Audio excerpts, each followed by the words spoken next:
Hi friends. இன்னைக்கு நம்ம எங்க வந்திருக்கோம்னா, பாஸ்கின் ராபின்ஸ்க்கு வந்திருக்கோம். இது வந்து பழனி ரோட்ல விஸ்வா பிரியாணி ஆப்போசிட் சைடுல இருக்கு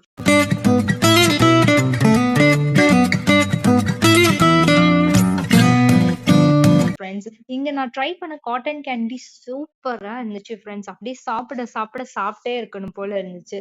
அதோட நான் சாக்லேட் கோன் ட்ரை பண்ணேன் ஃப்ரெண்ட்ஸ். சூப்பரா இருந்துச்சு. இங்க நேச்சுரல் கவுஸ் மில்க்ஸ் தான் யூஸ் பண்றாங்க. அதோட சேர்த்து இவங்க ஸ்டார்டிங் பிரைஸ் 99ல இருந்து ஓவரால் 700 ரூபீஸ் வரைக்கும் இருக்கு. நிறைய varieties of ice cream plus ice cream cakes